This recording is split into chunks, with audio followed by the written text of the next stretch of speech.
Bueno amigos, estamos nuevamente en este ciclo de entrevistas que nuestro canal realiza con mucho esfuerzo y que nos viene otorgando vínculos y relaciones que recientemente ya vienen cruzando el océano con relativa frecuencia, gracias a Dios, demostrando que la lucha por la resiliencia, por el decrecimiento es algo que no tiene fronteras. Y en esta ocasión una entrevista muy especial que hemos estado procurando y cultivando ya hace un tiempo, en virtud de que no solamente queremos mostrar lo que se sabe en materia de investigación científica sobre el cambio climático, tal y como nos contaba Antonio Aretzabala, como el amigo Juan Bordera ahora recientemente, sino que también creemos que para nosotros el movimiento campesino y agroecológico de América Latina es muy importante ver que en Europa se están haciendo experiencias muy interesantes con desafíos en muchos casos prácticamente idénticos a los que tenemos nosotros acá. Podríamos decir, un mismo enemigo, ¿no es cierto? Y los desafíos son, insisto, muy parecidos, pero no les pido que me crean a mí, porque en esta oportunidad, hoy para todos ustedes, está mi querido amigo Marcos Gamboa, que es desde el País Vasco en este momento, siendo allá, no sé, las 4:30 de la tarde deben ser, ¿no es cierto? Así es. Sí, sí, Bueno, buenas Marquito, tardes, Juan. contame, buenas tardes, mi hermano querido. Contame, ¿quién es Marcos Gamboa? Contame a ver qué es de tu vida ya. Tenemos muy poco tiempo, creo que no me voy a extender mucho en la biografía. Sí, yo creo que la razón por la que estoy aquí son las cosas por las cosas que tenemos en común tú y yo, fundamentalmente, ¿no? Agroecología, campesinado, de crecimiento, todo ese enfoque social que le damos también a lo que es a la economía, a la política de un estado. En tu caso bueno, tú te mueves bastante por Argentina, pero estás en Misiones, tirando mucho a lo local, a lo territorial y sobre todo algo que es muy humano y que para bien o para mal une mucho es conocer cuáles son los enemigos comunes, ¿no? Y la agroecología tenemos unos cuantos enemigos comunes, ya sea en Argentina, en Euskal Herria, en España, en Europa, en Asia, en África, ¿no?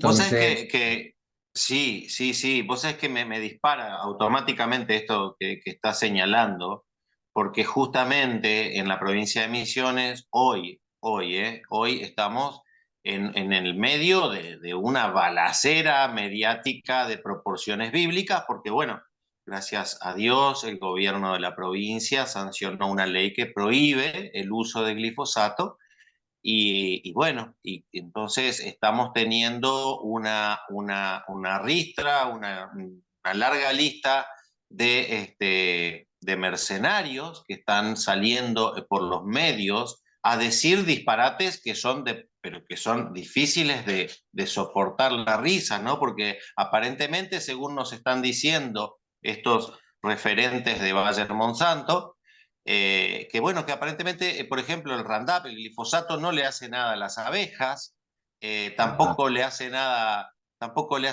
a las lombrices californianas. O sea, se trataría aparentemente de una cuestión absolutamente inocua, que no tiene sentido la prohibición. Marquito, de acuerdo a tu experiencia de vida, a tu trayectoria, a tus conocimientos, ¿qué se sabe del glifosato allá en el viejo continente? Lo que se sabe del glifosato ahora en el viejo continente, que creo que está en decadencia pura y dura el viejo continente, no sé, es que es igual, ya le va tocando históricamente, pero es así.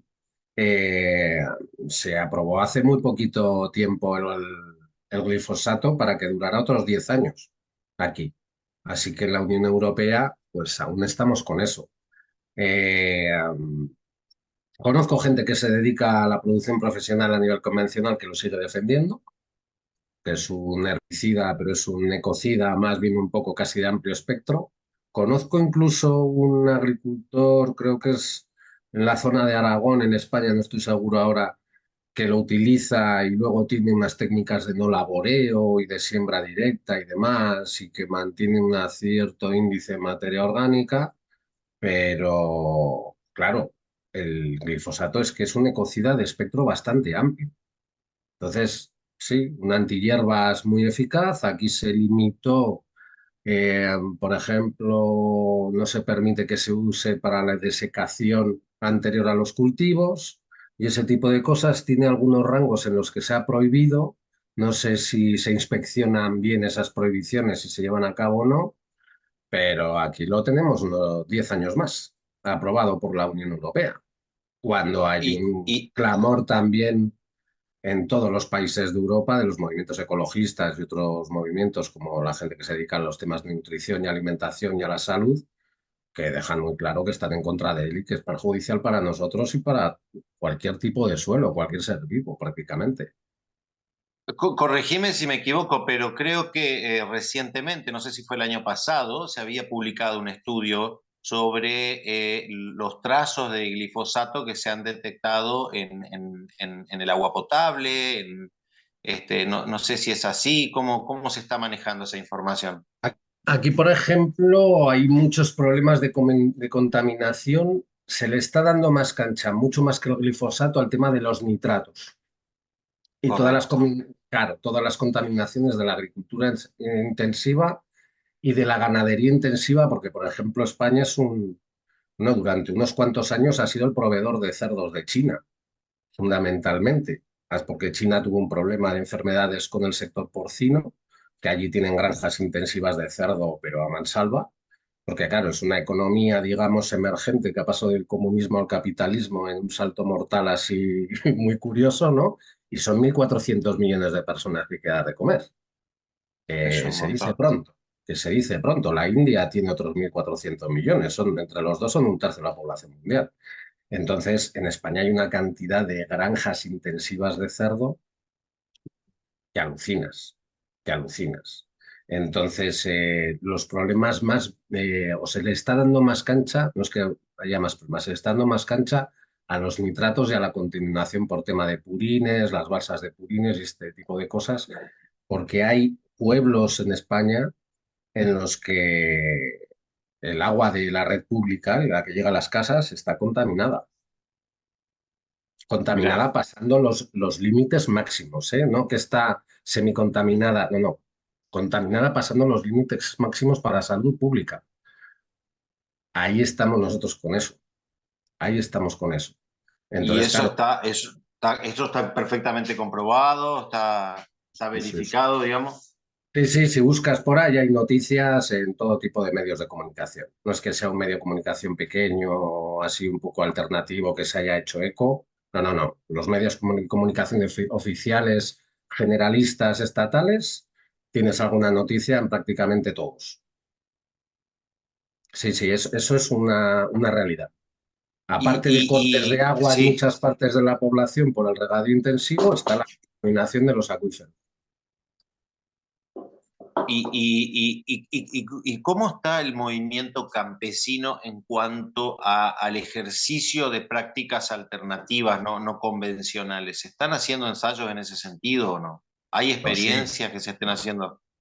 Aquí en España, aunque se piense que la agricultura ecológica, que aquí hacemos una diferenciación, o yo por lo menos la hago, y otras personas también que tiran más hacia los modelos campesinos, hacemos una diferencia entre el concepto de agricultura ecológica y el concepto de agroecología.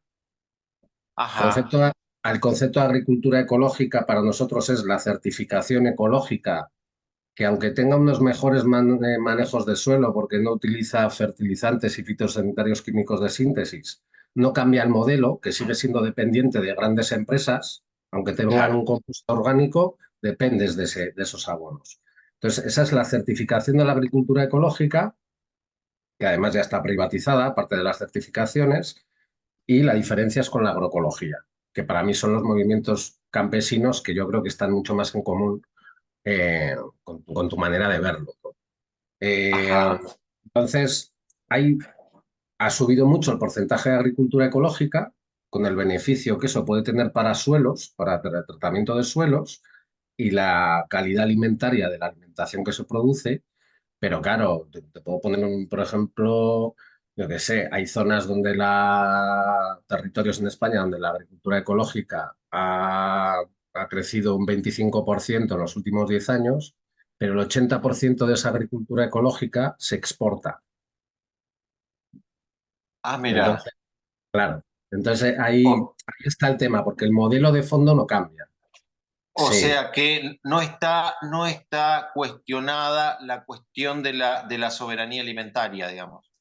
en la producción de certificación ecológica, legislativamente no. Y la palabra agroecología ya se empieza a escuchar más, pero también se empieza a escuchar en algunos entornos que no sé si es bueno que se escuche, porque ya sabes que cuando llega a ciertos despachos, los conceptos se traducen, Ajá, se interpretan, sí. cambian las definiciones y vete a saber, ¿no? Pero bueno, lo que yo sí me he dado cuenta, sobre todo los últimos 20, 25 años, es que hay bastante más conciencia de lo que es la soberanía alimentaria. Y ahí yo creo que es mucho más fácil entrar todo lo que es la recuperación de los modelos campesinos de antaño, de la época prepetróleo, de cuando no había grandes industrias agroalimentarias, ¿no? Ni Tal cual. plataformas de supermercados, ni industria alimentaria global, ni una cantidad de intermediarios infinita, ni el poder repartido solo en cuatro empresas. Monsanto, por ejemplo, que te va a contar a ti en Argentina con Monsanto, ¿no? Que parece que es la cuna casi de allí, ¿no? Eh, Sí. claro, entonces creo que cada vez hay una conciencia más clara de eso. ¿Qué pasa? Que a nivel legislativo, todo el tema de subvenciones, de dinero público que viene para apoyar el sector primario, la producción alimentaria, está enfocada al modelo grande, al Claro. modelo de producción, intermediación, precios de venta bajos y exportación. Si tú quieres poner en marcha una actividad pequeña, modelo campesino, tener 150 ovejas, por ejemplo, en vez de 500, no hay subvenciones para eso. O las subvenciones son ínfimas o le tienes que dar muchas vueltas. Entonces, legislativamente a nivel político no se está apoyando. En el fondo no se está apoyando. Y decime un poquito, la crisis, cómo está golpeando a los productores convencionales? Porque el encarecimiento y bueno, y en muchos casos el faltante de muchos insumos, por lo menos acá en la Argentina, lo que está haciendo es acelerar el éxodo rural. Eh, digo, lo cual es llamativo porque no se trata ni siquiera de la búsqueda de algo alternativo que podamos decir, bueno, miren, hay una forma distinta de producir, no hace falta que te vayas, ¿no? ¿Cómo se está viviendo allá? Porque imagino que el desabastecimiento con el tema de Ucrania debe ser más que importante, ¿no? Bueno, para empezar, claro, aquí yo creo que aunque tenemos muchas cosas en común y objetivos comunes, partimos de circunstancias y condiciones muy distintas, depende a qué territorio, a qué país, a qué continente vayas, ¿no? Aquí el éxodo rural se dio en los 60, en los años 60, claro, cuando la dictadura Ajá. franquista empezó a abrir al exterior, cuando empezó a industrializarse toda la economía, cuando empezó a industrializarse el sector primario, maquinaria, los fertilizantes, porque todavía en los años 50 en España la mitad de la población activa se dedicaba a producir alimentos. Eran pequeños campesinos. Todos, todos. Y luego había Claro. latifundistas con jornaleros y grandes ricos que siempre los ha habido. Pero había muchas pequeñas producciones.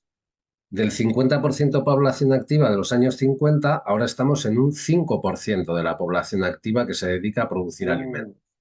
En el caso del País Vasco es un 3%. El 90% de lo que se come en el País Vasco viene de fuera del País Vasco. El qué noventa por locura. ciento, No, es un claro. disparate. Entonces, el éxodo rural aquí fue en los 60, buscando también, porque España siempre ha sido un país muy humilde, no sé si llamarlo pobre, pero bueno, hay gente que lo llama pobre, con cuatro ricos. Para que te hagas una idea, en los años 60 las personas que iban a la universidad era un porcentaje mínimo de la población, la gente que tenía dinero. Pues si no, con mis padres con 13 años empezaron a trabajar terminada la primaria y punto, no había más. No había otras posibilidades. Había que ganar dinero para meter dinero en casa y ya está. La Claro. mayoría de la gente era clase obrera o clase campesina, ¿no? Entonces, el éxodo rural aquí ya fue hace 50 años. Y ahora hay gente que está volviendo a los pueblos. Pero no exactamente para producir alimentos, sino en muchos casos, por ejemplo, para teletrabajar. Se salen de Ah, sus mira, empresas, claro. claro, van a los pueblos y trabajan desde casa con el ordenador, en vez de ir al despacho a la capital, a la ciudad, ¿no? Pero claro, eso no cambia nada absolutamente el sector primario. El sector primario Claro. en España es un grandísimo desconocido para la población. Date cuenta, yo esto lo repito siempre, en los años 60, cuando se da el éxodo del rural a las ciudades, a la industria, a trabajar en las fábricas, comprarte una casa era accesible, una hipoteca era algo accesible. Ahora ya no lo es, porque los sueldos y los precios de las viviendas están en un desnivel histórico, un desequilibrio histórico. En ese momento, con la aparición de la televisión ya de manera masiva en todas las casas, ya había comediantes que se reían del campesino, del aldeano, lo trataban de bruto, de tonto, ¿no? Entonces eso fue un primer paso de quitarle dignidad al medio rural, ¿no? A la gente que no iba a estudiar, gente que casi no sabía leer, pero que tenía un conocimiento vastísimo sobre su territorio y sabía biología, botánica, ganadería, medicina, sabía de todo, ¿no? Hidráulica, Claro. fertilización, de todo. Manejo forestal, o sea, no les hacía falta leer para eso. Yo lo vivían desde pequeños. Pero entonces se empezó a quitarles dignidad, luego con la aparición de los supermercados, que yo cuando era pequeño justo empezaban a aparecer los supermercados, y todo 49 años. Eh, Resulta que ya empezamos a desligarnos del conocimiento directo con el productor, porque quien más, quien menos tenía pues algún familiar o vecino que se dedicaba a la agricultura o que tenía una huerta o demás, ahí empezamos a desvincularnos porque ya vamos al supermercado a comprar todo. Empiezan a desaparecer las tiendas pequeñas, los pequeños comercios, la carnicería, la pescadería, la frutería. Y luego, claro, toda la industrialización del sector primario lo que hizo fue quitar muchísima mano de obra que se fue a trabajar en las ciudades a la industria, a la siderurgia, a la del automóvil. Hay muchos, ¿no? Los sectores de servicios, el turismo, que es el sector económico ahora mismo en España por excelencia y que es eh, previo a unas condiciones de pobreza. Todos los países que yo conozco donde el sector económico principal es el turismo, las desigualdades son de ley. Esta es Enormes. una matemática. Entonces es que nosotros ya estamos muy desconectados. O sea, la población, la sociedad española en general está muy desconectada de eso. ¿Y qué pasa? Que volver a retomar eso que se ha ido perdiendo en los últimos 40 años no se puede hacer en 2 años. Claro. Necesitas, claro, en España hay gente que lleva desde finales de los 70 o principios de los 80 haciendo agricultura ecológica. O sea, que no es algo que acabe de llegar, que nos hemos dado cuenta. Había gente ya concienciada. Pero claro, tú sabes perfectamente lo que es luchar contra esa agroindustria y contra una legislación que no va a tu favor. Tal cual. Entonces, primero las imposibilidades, que claro, te tienes que pelear con escalas macro, ¿no? Con escalas que ahora ya son a nivel global. La Unión Europea tiene tratados de libre comercio con todo el planeta. Países, grupos de países que se juntan para un tratado. Bueno, Mercosur, tú sabrás viendo lo que es, toda la carne que va a venir de Argentina y de Brasil a Europa, por ejemplo, que aquí pues está. Ese tipo de cosas han tumbado las pequeñas explotaciones de carne, de leche y agrícolas, todas las pequeñas. El 80 y tantos % han desaparecido en los últimos 40 años. Ahora, Marcos, sabemos, entendemos que todo eso está en declive, está colapsando. La crisis energética, las guerras, toda esta coyuntura que se está acelerando de manera muy preocupante, el cambio climático, la erosión de los suelos, bueno, todo lo que está acaeciendo, ¿no es cierto? Y en ese sentido, la pregunta que se me ocurre hacerte es si todo esto que se está moviendo desde abajo se está convirtiendo o no en alguna forma de organización dentro del campesinado, de la sociedad civil en las ciudades incluso? ¿Qué se está debatiendo? ¿Qué se están planteando en este sentido? Am, primero, analizando el concepto de campesino que se tiene, bueno, primero volver a dejar claro que la desconexión con lo que es el medio rural y el desconocimiento sobre la producción alimentaria en la sociedad en general es tremendo, tremendo, partiendo de allá. Claro. Pero luego si te vas, por ejemplo, al concepto de campesino, si tú le preguntas a alguien, a cualquier persona, ¿no? Que no esté metida, digamos, en estos ajos, le preguntas por lo que para esa persona es un campesino y lo asocian a alguien pobre. Claro, Ajá, claro, es que date cuenta que aquí, en la guerra civil del 36 al 39, la posguerra en las ciudades se pasó hambre, en muchas ciudades. En los pueblos no tanto, porque tenían superficies de cultivo de huertas, pero en las ciudades se pasó hambre. Y luego los trabajos de campo, de la gente que vivía en el rural, que se hacían trabajos manuales o con animales, porque no había maquinaria ni combustibles, no había petróleo barato y accesible, la vida era muy dura. Eran todos los días del año, trabajabas en base al campo y hay gente, pues con 7 8 años, te salías con tu pequeño rebañito que ya su padre les dejaba 20 30 ovejas o cabras para que se fuera al monte. Entonces, esa era la vida. Entonces, claro. hay una conciencia colectiva de que aquello era algo que nadie quiere. Trabajar todos los días del año, todas las horas del día, o te gusta mucho lo que haces, o si lo ves solo como un trabajo, es como para pensárselo. Claro. Entonces, eso todavía queda en el imaginario. Por eso, el otro día que hablábamos, que te decía campesino del siglo XXI, te hacía gracia, el Sí, asunto viene por ahí, porque yo apelo a la recuperación de los modelos campesinos de la era prepetróleo, ¿no? Estamos en un declive de energía fósil. No sabemos cuánto va a durar, esto no se sabe. Arechavala, Turiel y así te pueden dar más datos que yo, pero está claro que hay un declive y que cada vez es más caro además comprar. Lo mismo que me decías de los cereales de Ucrania o lo que fuera, ¿no? Que ahí también entra la parte de especulación comercial que hay en todo el planeta. Entonces yo intento recuperar esos modelos campesinos prepetróleo por la sostenibilidad que tenían, porque era gente que estaba pegada a un territorio, porque geográficamente no se podía desplazar más de lo que diera un carro con un mulo, claro. y eso limitaba. Entonces tú ya te preocupabas de hacer los trabajos lo suficientemente eficientes para no tener que depender de cosas de fuera que no podías comprar o porque no las había directamente o porque no tenías dinero para comprarlas. Entonces, para mí es fijarse en esos modelos apegados al territorio, que son culturas de conocimientos milenarios, porque aquí también había indígenas.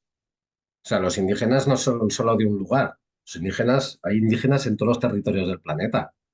Tal Aunque cual. vivas en, Claro. aunque vivas en Nueva York, en su momento en Nueva York hubo indígenas seguro. Es que vinieron otros y los echaron, pero había indígenas. Sí, Aquí también hay indígenas. Entonces, esas culturas, esos saberes se han perdido, porque se han sustituido por el petróleo, por los fertilizantes, por la maquinaria, por el todo cuadriculado, produce esto, te pagamos tanto, te olvidas, ¿no? Aquí yo suelo decir mucho que los agricultores saben más de maquinaria que de tierra, e incluso los mira, ganaderos saben más de mecánica que de tierra.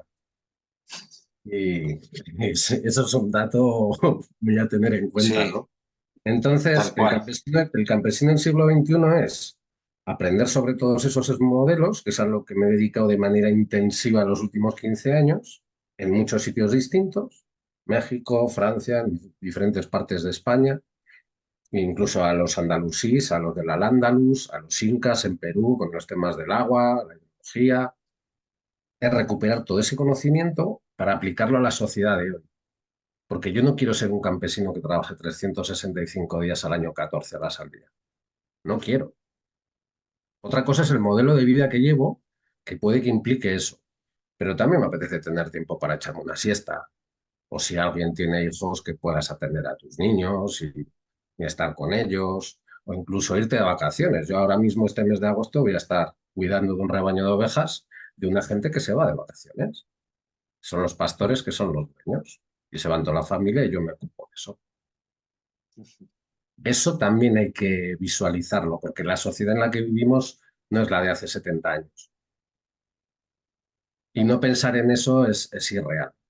Entonces, para mí es adaptar esos modelos que eran sostenibles y la economía circular se la sabían de memoria, aunque no conocieran ni siquiera el concepto, porque me pongo en posibles escenarios de eras postpetróleo, en los que puede que no haya petróleo o no sea accesible o no lo puedas comprar a este tipo de cosas. Entonces, mi tirada, mi enfoque es ese, adecuar los modelos campesinos anteriores al día de hoy. Porque es que si no, en la sociedad, por lo menos aquí en España, si tú coges a alguien de 20 años y le hablas de trabajar en el campo, nanay de la China. Hace 2 años fui a una escuela agropecuaria que está en la provincia de Málaga, formación profesional, no universitarios, y les pregunté a ver qué era un campesino. Para ellos era gente pobre, gente tirada, gente que no tenía futuro. Y yo les pregunté a ver qué querían hacer después de acabar la formación profesional. Y la respuesta de la mayoría, excepto de las chicas, esto es otro dato, la respuesta de la mayoría de los chicos eran que querían ser empresarios agrícolas. Claro. Las chicas no. Y por eso también defiendo mucho, porque yo he aprendido sobre todo mucho en los últimos años, de los enfoques feministas que debe tener el sector primario. Cuidado, reciprocidad. Cuando tú estás trabajando con la naturaleza, con un ecosistema, puedes estar extrayendo recursos o extrayendo y devolviendo a la vez, ¿no? Las técnicas de la agricultura regenerativa, de la ganadería regenerativa, las técnicas de toda la vida de integrar cultivos y animales, ganadería, para que los animales caguen esos cultivos y se abone. Y esos enfoques feministas de los cuidados, de la reciprocidad, de la administración, del hogar, a mí me han abierto mucho los ojos. Me han guiado en algunos casos para intentar comprender caminos por donde podríamos tirar.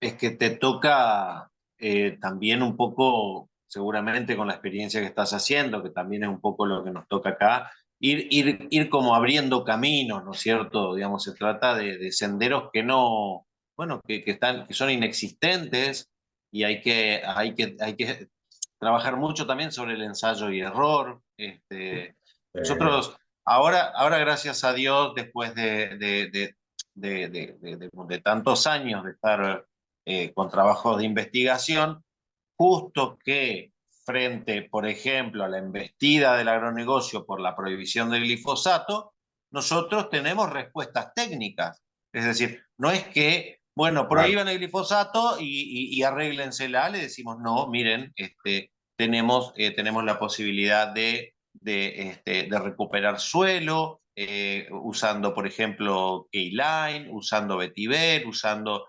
infinidad de recursos que uno, gracias a Dios, también incluso fruto de redes, ¿no es cierto? Justamente en el caso de Vetiver estamos trabajando con ingenieros en Ecuador, o sea, vamos tejiendo estas redes como es esta misma entrevista, ¿no? Que de repente eh, nos empezamos a reconocer en las mismas luchas sí. y con ahora, si yo te dijera, por ejemplo, una de las Perdona, batallas, perdona, Juan, sí, un sí, momentito, te voy a hacer un inciso.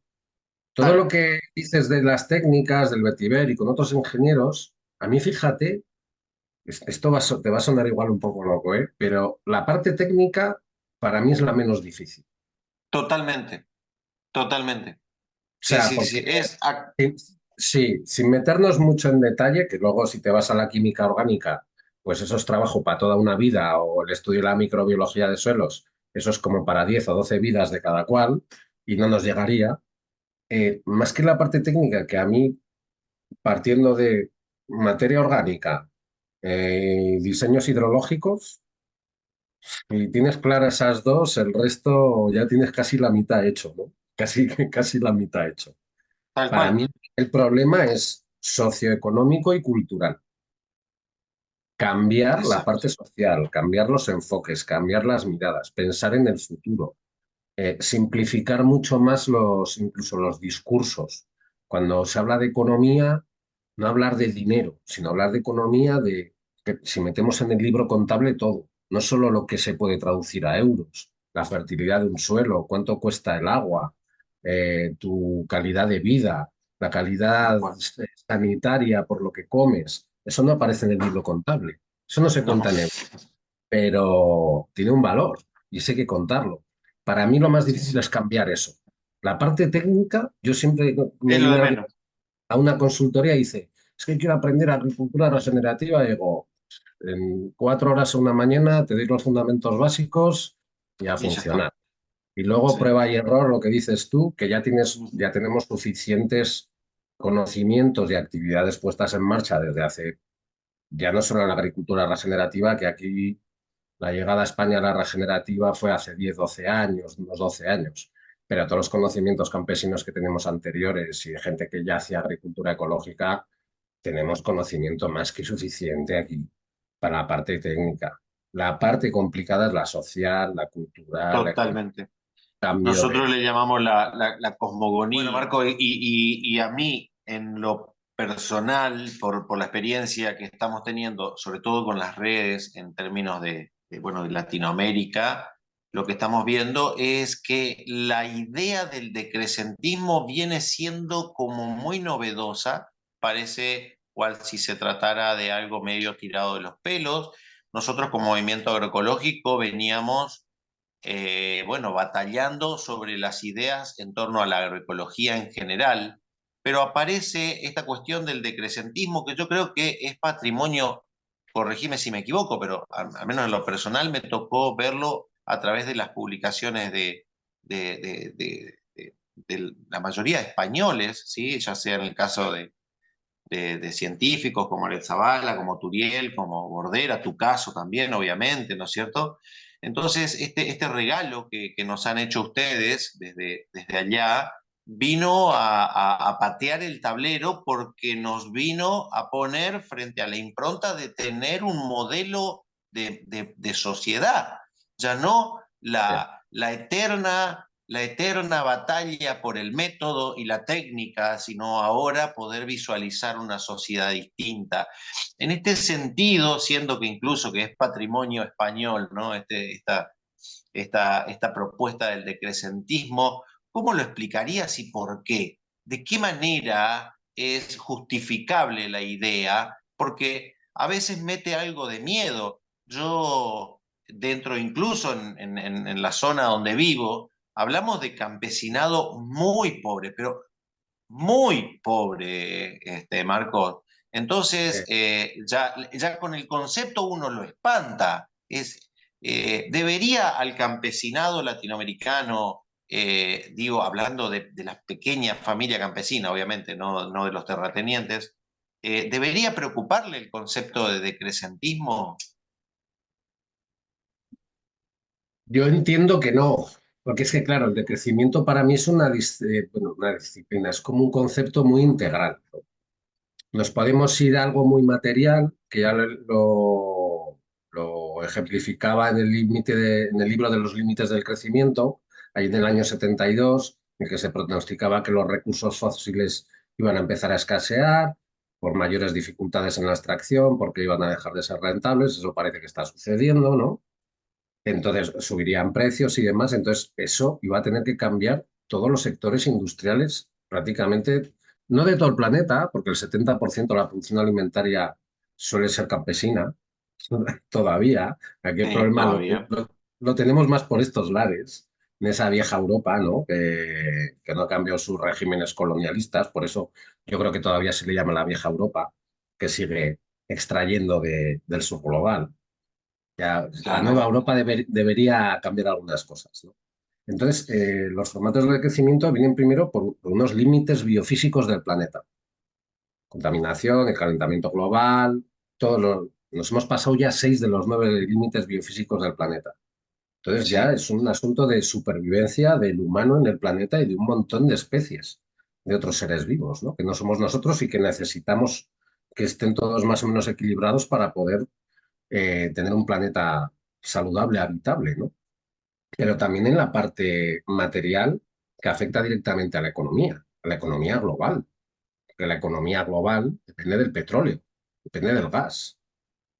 Los que dependen de que la economía sea global son esas pequeñas 50, 100, 200 macroempresas globales que lo gestionan todo. Ellos necesitan del crecimiento, es el capitalismo el que necesita el crecimiento.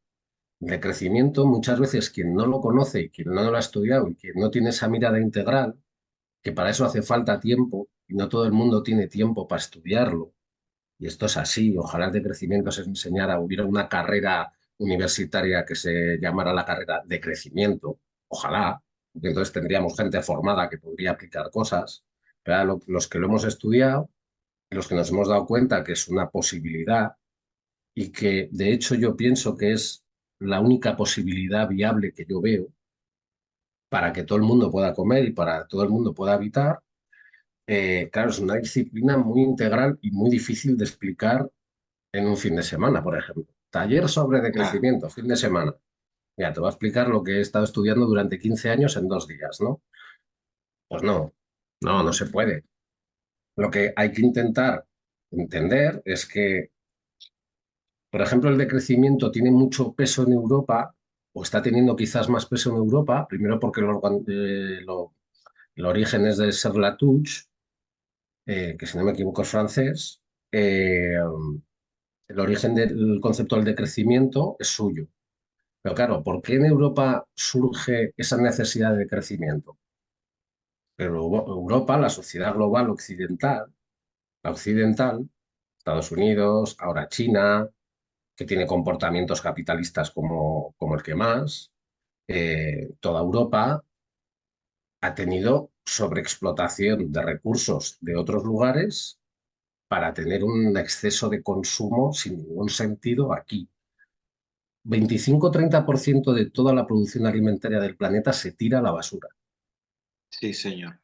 Claro, entonces nosotros partimos de ahí. Cuando ves esos números, haces, bueno, hay que decrecer. Hay que decrecer porque no necesitamos tanto. Y de hecho, de todo eso que nos sobra y que tiramos a la basura, podríamos conseguir que la gente que se sigue muriendo de hambre o pasando hambre no la pase. Entonces el decrecimiento tiene que ver con el reparto de la riqueza, entendiendo como el reparto de la abundancia de un planeta que en realidad tenemos en producción alimentaria, es abundante Tal a cual. día de hoy. Aunque los modelos de producción intensiva y demás estén reventando el planeta y las tierras y los acuíferos y todo, los bosques, deforestaciones y demás, sigue habiendo comida para todos y sobraría. Entonces el decrecimiento no es solo una vía material de limitación de recursos por el declive de los combustibles fósiles, es también algo social, es algo político, es algo que puede afectar a la economía.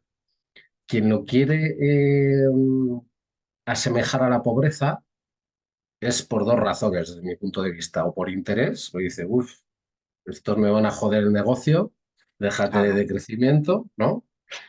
Y la otra, por ejemplo, en el caso de España, yo sí que veo mucho esa conciencia que te hablaba antes de la gente que ve el campo, por ejemplo, como algo de pobres, como algo muy duro, como algo que te rebaja en la escala social. Claro. Porque claro, es que, por ejemplo, ese modelo estoico, digamos, de necesitar poco para vivir, hay mucha gente que la asocia a pobreza. No, no, Claro. esto lo he elegido yo. Pobreza es no saber qué vas a comer el día siguiente, no saber si te vas a poder quedar en esa casa la semana que viene, eso es pobreza. Vivir en la calle, no tener dónde vivir, no tener un trabajo que te pueda sostener, no tener un trocito de tierra donde puedas cultivar para alimentarte, eso es pobreza, para mí. De crecimiento es primero los recursos materiales, pero luego yo creo que alude mucho al reparto de la abundancia que aún tenemos hoy en día. Y claro, a eso hay una serie de gente pues, que no le interesa porque viven fundamentalmente de que el sistema sea desigual y los modelos sean Exacto. desiguales. y muchos trabajemos muy barato para que otros en un despacho con un teléfono pues hagan negocios, ¿no? Fundamentalmente es eso. Claro, mira, yo tengo una charla muy cortita de 10 minutos sobre decrecimiento, sobre el consumo de una naranja. ¿Cómo te comes una naranja? Dejando aparte de dónde venga la naranja, quién la cultiva, cómo. Cuando a ti te llega una naranja a casa, normalmente lo habitual es que la gente haga zumo de naranja. En vez de coger la naranja, cortarla con un cuchillo y comértela, se hace zumo. Entonces la charla sobre decrecimiento es, vale, vas a hacer zumo de naranja. ¿Qué necesitas para hacer zumo? Es un exprimidor, ¿no? Puede ser manual, de plástico, hecho con petróleo. Tienes que exprimir el zumo y luego necesitas algo, agua y jabón quizás para limpiar ese exprimidor para tomarte el zumo. Puedes necesitar, por comodidad, un exprimidor eléctrico. Un exprimidor eléctrico que necesita energía, necesitas un enchufe, una red eléctrica, por lo tanto necesitas tener red eléctrica, un enchufe, el exprimidor eléctrico y usar energía para hacer un zumo de naranja y luego limpiar ese exprimidor eléctrico, un vaso y bebértelo. El decrecimiento es recibir esa naranja en tu casa, abrirla con las manos o con una navaja y comértela. Porque así Claro, no necesitas la red eléctrica, no necesitas el exprimidor y no necesitas el tiempo que inviertes para ganar dinero, para tener la red eléctrica, para tener el exprimidor, para tener red de agua y jabón para limpiarlo. Y y además, falta, perdona, sí, y además, date cuenta que tú cuando te tomas el zumo de naranja, no te estás comiendo la naranja entera. Cuando tú te comes la naranja, te comes la pulpa también, que es otro tipo de nutrición. O sea que necesitamos invertir más tiempo de trabajo y necesitamos gastar más energía para comer peor. tal cual. Este ejemplo, hay un montón de detalles en nuestro día a día, pero infinitos, que si les das una pequeña vuelta, haces, pues no necesitamos tanto. ¿Cuántas cocinas en Europa puedes entrar a las cocinas y ves, no sé, la cantidad de herramientas que hay para la cocina, cosas que no se usan en todo el año, una vez al año? Ese es un buen ejemplo, por ejemplo, la manera de alimentarnos.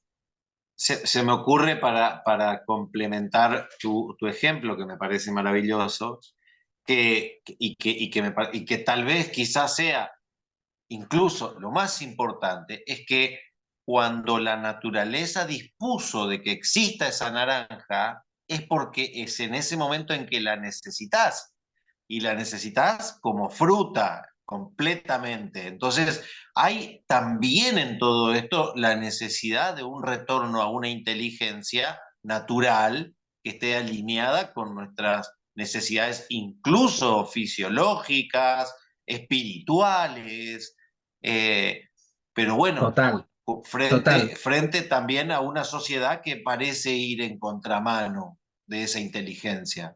Y porque se supone que esta modernidad que nos han vendido es lo bueno. Somos más Claro. listos. ¿Sabe? ¿Qué nos va a contar a nosotros un árbol que nosotros no sepamos del árbol, ¿no? Esa es Claro, nuestra mirada. Digo, no, no, el árbol sabe muy bien dónde está y lo que necesita. Y sabe muy bien cuándo quedarse y cuándo irse y cuándo descansar. Todavía no. Por ejemplo, en el tema agrícola, yo suelo poner dos ejemplos que son muy sencillos y que hay que agarrar un poco con pinzas, pero de una manera sobre el decrecimiento. Una es lo que aludías tú, un fruto, una naranja, sale en el momento en el que debe salir. exacto. Punto. Es un producto de temporada, que sale en el momento en el que debe salir. Si tú estás intentando producir esa naranja en otro momento del año o en unas condiciones de clima, de territorio, de suelo que no son aptas para el cultivo de naranjos, te estás equivocando. Sí, El sí, sí, decrecimiento sí. yo intento poner mucho el ejemplo de la ley del mínimo esfuerzo, pero no para asociarla a alguien que sea vago, sino que esto se da de manera natural y sale solo. Bueno, búscale un rendimiento a eso, ¿no? Que además es comida. Y luego, por ejemplo, en el tema de la gestión de pastos, yo creo que me gusta mucho todo el tema de la ganadería regenerativa y los estudios de Guasán y demás. Estoy un poco más especializado en eso. Eh, por ejemplo, es voy a coger una superficie de hectáreas y voy a pasar un arao y voy a sembrar las cosas que me interesan. Bueno, mucha gente lo hace. ¿Y por qué no a base del ganado que vaya comiendo las plantas que hay, los cultivos pratenses que haya o arbustivos, vas gestionándolos y vas por medio de las técnicas de gestión de pastos, vas aumentando unos cultivos y vas quitando otros y demás y vas aprovechando esos cultivos que hay? Porque los cultivos que se van de manera natural, tú no tienes ni que implementarlos ni que mantenerlos, salen solos, en ese clima, en ese suelo, en esa tierra. O luego, por ejemplo, cómo enfocar, eh, vas a una superficie, vas a un territorio y dices, bueno, ¿y tú qué meterías aquí? ¿Vacas, cabras, ovejas? Digo, pues depende de la oferta forrajera que haya en la vegetación de ese territorio. Si hay Claro. una oferta forrajera que es más para cabras, pues meto cabras. Es que yo quiero meter vacas. Bueno, pues puedes meter vacas, pero la oferta forrajera va a disminuir, tus costos van a aumentar y vas a tener que comprar fuera o vas a tener que pegar un cambio a todas esas superficies, 10, 100, 1000 hectáreas, las que sean, y tener un gasto que hay que amortizar después para unos cultivos que a ver si se mantienen bien o no. Entonces es simplificar mucho. Sí, Está señor, sí, señor. Carlos Taibo, que viene de una ideología anarquista muy marcada, ¿no? Profesor de universidad, que hay una palabra que me gusta mucho que dice hay que descomplejizar. Y Descomplejizar. descomplejizar es irte a lo básico, a lo sencillo. Tengo un territorio hay unos pastos increíbles para vacas. No, es que yo quiero tener cerdos. Digo, vale, pues perfecto. O sea, empezamos mal, empezamos Sí. mal. Hay una palabra mágica en todo esto que es sensatez, ¿no es cierto? Parece que se trata de recuperar eso. Me hiciste pensar también, ahora hace poco, hace unos meses, pude entrevistar a Pato Pérez, que es ingeniero agrónomo, está en la provincia de Entre Ríos, acá en Argentina, y está trabajando para el INTA, para el Instituto Nacional de Tecnología Agropecuaria, haciendo una experiencia, varias experiencias vienen haciendo hace un par de años de trigo agroecológico. Me contaba que los resultados nos hablan de que el rinde fue en la mayoría de los casos prácticamente igual al convencional, ¿sí? Hubo experiencias de tener un poco menos de rinde. Sin embargo, la rentabilidad es muy superior. Y esto Sube. yo creo que esto hay que subrayarlo porque tenemos a muchos campesinos o productores convencionales que les aterroriza las ideas respecto a la agroecología o la permacultura porque lo asocian al hipismo, porque lo asocian ¿no es cierto?, a la New Age, cuando en Sí. realidad se está teniendo en consideración de que es negocio. Esto me parece que es importante decirlo porque la revolución verde, o como diría el amigo Juan Bordera, la revolución negra de petróleo, Eh, lo que nos trajo fue un voraz lobby hacia el campesinado en función de la rentabilidad. Entonces, qué interesante, ¿no? Porque hoy lo rentable es la agroecología y no la agricultura convencional que está colapsando. Ahora, Marcos, nosotros, yo creo que por la trayectoria nuestra acá y por la tuya allá, tendríamos que necesitar por lo menos unas 5 salas más de Zoom para poder al menos ponernos un poquito al día y poder contar tantas cosas que necesitamos contarnos y hablarnos, que seguramente nos vamos a volver a reencontrar y pronto. Pero eh, yo quisiera que dejar a tu disposición la oportunidad de cerrar esta charla con un mensaje que yo quiero pedirte, que desde tu rol de alguna manera ser un referente de la agroecología, al menos en País Vasco. ¿Qué mensaje le darías al campesinado de América Latina? Algo que tenga que ver bueno, con lo esperanzador o no de esta etapa que se abre. eh, Esperanzador, es que bueno, yo creo que una de las grandes vías para conseguir, porque es que hablas de rentabilidad y no me gustaría acabar sin hablar de esto. En el caso de España, por Bien. ejemplo, el 90% de las actividades agrícolas y ganaderas, si no fuera por las subvenciones públicas que vienen de la Unión No es Europea, rentable, tendrían que cerrar. tal Esto es cual. una realidad incontestable. Entonces, esa revolución verde en realidad lo que fue un trasvase de dinero público a la industria alimentaria global privada. O sea, resumiéndolo mucho, el fondo del asunto es este, ¿no? Sí, Entonces, señor, tal cual. claro, claro, es que el asunto está ahí. Estamos sosteniendo al sector primario con dinero público y son todo negocios privados, aunque sea de un pequeño campesino, pero bueno, es que los pequeños campesinos no tienen acceso a las subvenciones. Te obligan a, a meterte en ese modelo. Primero, al campesinado de Latinoamérica, que nunca entre ahí. Y si ha entrado, que se salga, por favor. Otra cosa es qué fácil es decir solo lo de salirse, porque aquí lo más complicado son las transiciones. Si tú estás en una producción convencional, hacer una transición hacia agroecológica, cambiar todo el mercado, porque tienes que fabricarte tu mercado propio, juntarte con otros para establecer otro tipo de mercados. O sea, nunca entrar en ese mercado global porque no es tu mercado. Yo oigo muchas veces, escucho muchas veces gente, es que claro, yo si hago agroecología es que igual no puedo competir en el mercado. Digo, no, ese mercado no es el tuyo porque en ese Exacto. mercado tú no tienes ninguna capacidad de decisión. Y eso es soberanía también, ¿eh? La soberanía alimentaria es decir, ¿qué produzco?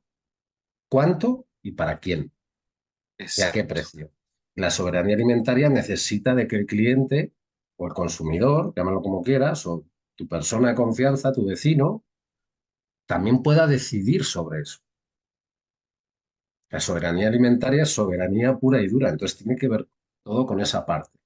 Entonces es no entrar ese modelo no es tuyo, ese mercado no es tuyo, no entres ahí porque estás jodido, más pronto o más tarde vas a estar jodido. Eh, y ya te digo, lo que me parece más complicado es la transición del convencional agroecológico porque necesita algunos años.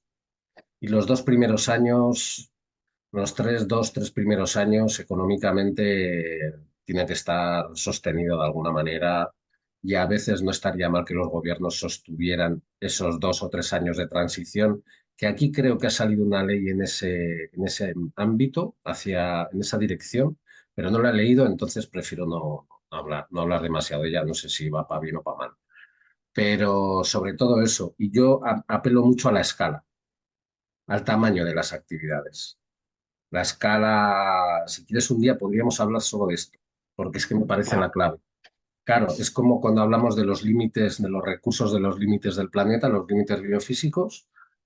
Hay unos límites físicos de las cosas y ya está. Yo suelo poner el ejemplo de a cuántas personas puedes abrazar a la vez. ¿A 200? No. ¿A 3? ¿4? ¿Cuántos amigos de verdad puedes tener? ¿2000?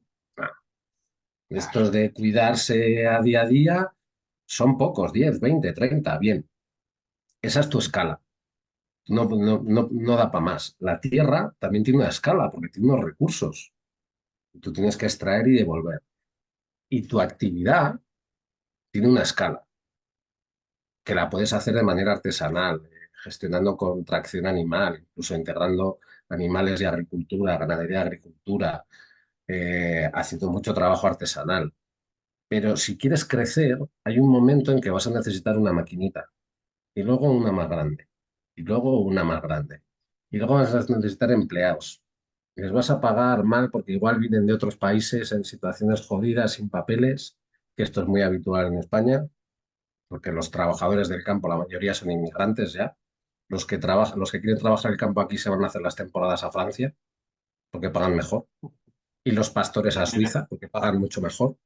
Sí, lo de la economía agraria aquí respecto a los sueldos de los empleados de los inmigrantes, yo he visto cosas, uf, tremendas, tremendas. Mucha gente de Latinoamérica vive en España y trabaja en el sector primario, jornaleros. Yo trabajo con ellos porque trabajo en ese formato también, porque me gusta conocer todo y cuidado, cuidado. Entonces, la escala es fundamental.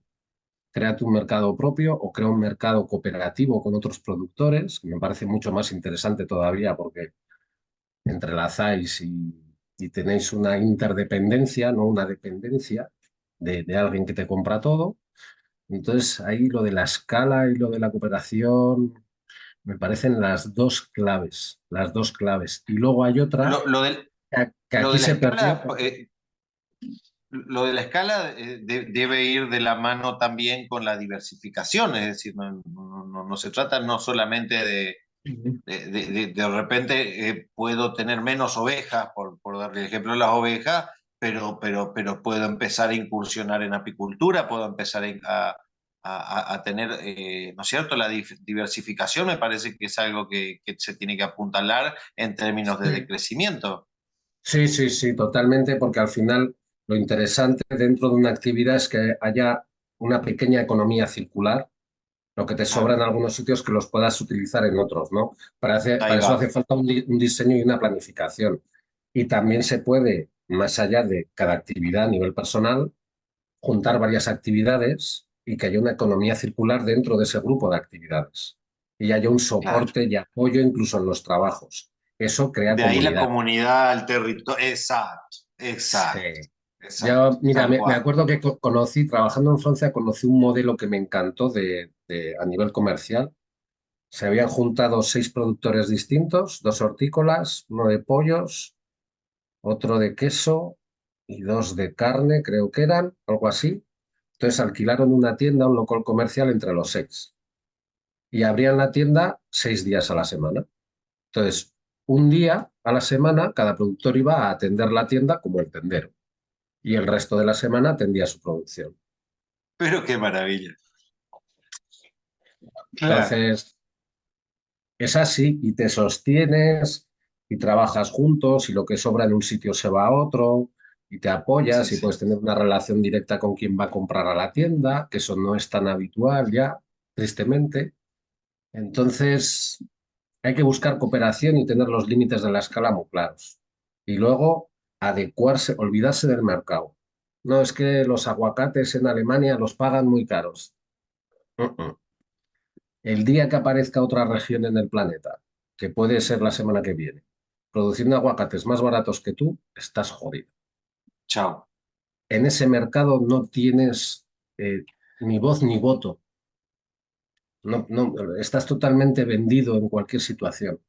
Entonces, si queremos soberanía alimentaria, si queremos un poco de seguridad, porque yo creo que en estos momentos en que hay mucha incertidumbre a nivel global, la geoestrategia global, las guerras, tal, todo este rollo, ¿no?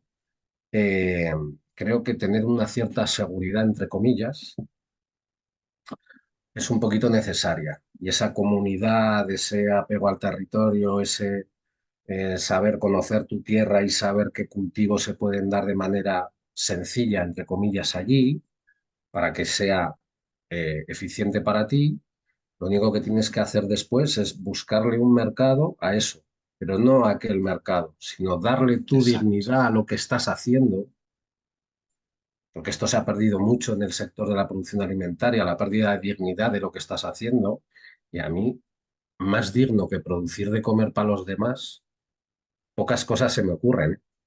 Pocas cosas se me ocurren, los médicos, ¿no? Los enfermeros, los hospitales, la educación, pero el comer, algo más digno que eso, no se me ocurre. Entonces, creo que el campesino debe de recuperar su dignidad y su valor dentro de la sociedad. Yo estoy produciendo alimentos que son sanos y nutritivos para ti. Los estoy produciendo bajo criterios agroecológicos porque no voy a sobreexplotar agua, no voy a sobreexplotar recursos. Estoy creando comunidad, estoy repoblando el rural. Hay un montón de cosas. Te lo estoy vendiendo a un precio incluso más barato que en el supermercado en algunos casos. Aquí en España se están igualando los precios de la agricultura ecológica, que hace 10 años eran imposibles para mucha gente, se están equiparando al precio de los productos convencionales del supermercado por la subida de costos de toda la producción alimentaria dependiente del Claro, petróleo. Entonces creo que ahora mismo tenemos una oportunidad en ese sentido mm, inigualable, sí, porque ya señor. no me puedes apelar a, es que vendes ecológico, vendes caro. Digo, no, no, está el supermercado y compara. Claro. y creo que Sí, tenemos sí. muchas oportunidades porque además en momentos de crisis, ¿no? Momentos en los que todo se desmorona, dar de comer a la gente me parece fundamental y básico y de un valor incalculable. Bueno, Marcos, mirá, me trajo todo esto último que mencionás me parece que tiene un valor incalculable, sobre todo para nosotros, acá de este lado del arroyo. Eh, me recordó a Jairo, que pude entrevistarlo, creo que fue el año pasado, A eh, Jairo Restrepo. y a Jairo Restrepo, y yo le pregunté con mucha astucia si él creía que el campesinado era la clase social que estaba destinada a dirigir la revolución hacia la agroecología, hacia la permacultura. Y te quiero regalar la respuesta que él me dio. Él me dijo, los campesinos somos resistencia y biopoder en manos del pueblo y de la democracia. Creo que, Ya, creo que está citarlo bien, a está bien. él como para cerrar esta hermosa charla con vos sería lo más apropiado. Bueno, Marcos, no tengo más que palabras de agradecimiento, pero de verdad, o sea, fuera, posta que fuera de toda formalidad, de verdad, con el corazón abierto, agradecerte tu lucha, tu trabajo, el saber bueno, que a pesar de la distancia, eh, hay personas, hay seres humanos. Yo creo que hay que empezar también a poner las cosas en esos términos. Gracias por ser, por ser tan humano y llevar adelante esta digna batalla. Y bueno, y decirte que seguramente no va a pasar mucho tiempo antes que te volvamos a golpear las puertas para hacerte alguna consulta y alguna otra entrevista. Intuyo que seguiremos en contacto, lo intuyo claramente, lo intuyo claramente. Muchas gracias, Claro Juan, que por la sí, invitación y da gloria hablar además con alguien que también está en el ajo, ¿no? Creo que es muy también. importante que las entrevistas, las otras partes, las dos personas tengan unos conocimientos mínimos sobre el tema y tú tienes Ah. unos conocimientos máximos. Que tú estás haciendo una entrevista hoy, pero que yo te sigo de hace tiempo y sabes muy bien de qué va el percal y tú además estás ejerciendo una serie de luchas hay en Misiones y en otros lugares, que muchas felicidades y menos mal que hay gente como tú, tío. Bueno, Marquito, muchísimas gracias. Y bueno, estamos en contacto. Prontito ya está en el canal esta entrevista y te paso el link. Abrazo Muy grande, bien. hermano querido. Un abrazo.